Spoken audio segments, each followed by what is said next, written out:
Well, for centuries, Colombo, now a great city, was a podium for those who emerged victorious and a pool of blood for those who suffered defeat. Tonight on our 9th episode of Newsfirst Explorers, we experience how it was to be imprisoned in Colombo during our colonial era and several other intriguing mysteries.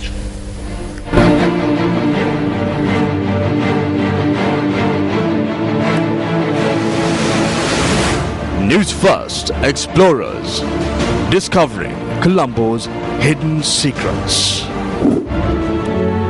Entering the premises of the Colombo harbour is not a privilege for every citizen, and it certainly isn't a surprise that a large portion of history of our colonies which exist within the premises of the harbour remains untold due to the presence of heavy security.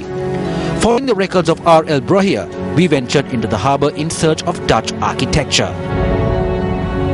Although 4 such storage facilities existed in the Colombo harbour, they were demolished in the year 1950. This building today is utilized as the Maritime Museum of the Colombo harbour. According to sources, this was then a prison and was also used to execute those convicted. We came across yet another landmark of the Dutch colonial era. The Delft Gateway to the Fort of Colombo is a construction during the Dutch rule in the 1600s. There are reports that the ramparts that existed in this site were removed by the British rulers in the 1800s.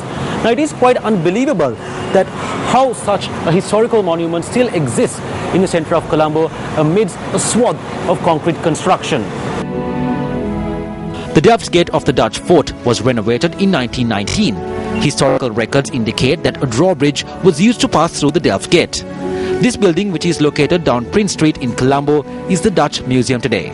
This large building was built as the official residence of Thomas van Ree, the Dutch governor of Sri Lanka from 1692 to 1697. A rare detail exhibited at the museum is an old well of Dutch architecture. Records also suggest that many buildings, particularly the police station in Petta, were burial grounds during the Dutch era. Tombstones of that era can today be found at the St. Peter's and Wolvendal churches. Tomorrow, Newsfirst Explorers takes a dip into the governor's pool.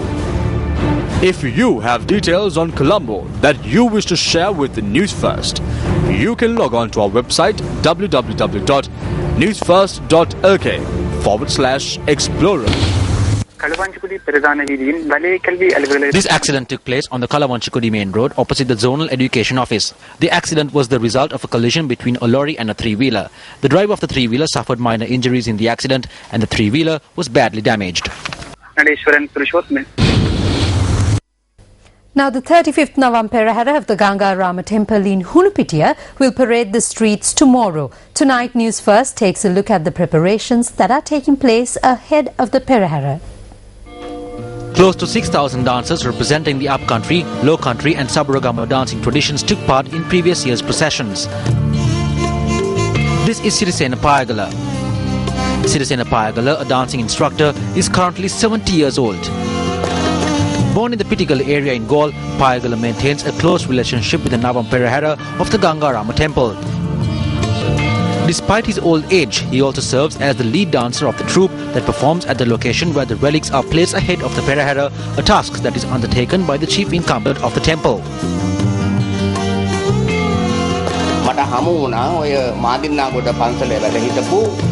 I met with Venerable Kalagame Panya Sarathero, who was residing at the Madinagoda temple. He introduced me to the monks at the Gangarama temple and directed me to the temple. Since that day, with the blessings of the Thero, I have been carrying out my responsibilities.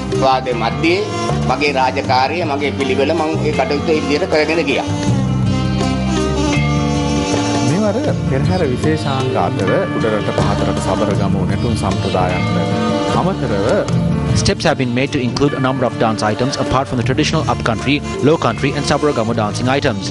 The Navam Perahara will parade around the Bere Lake and move through James Perry's Mawata, Navam Mawata and Perahara Mawata. James Perry's Mawata, Navam Mawata, Perahara Mawata, මේ පෙරහැර වීදි සංචාරය කරන්න තමයි ඉදි කරලා තියෙන්නේ.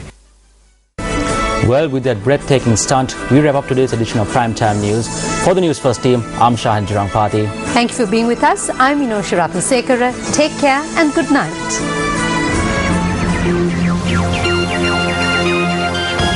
hotline 0114 896 896 www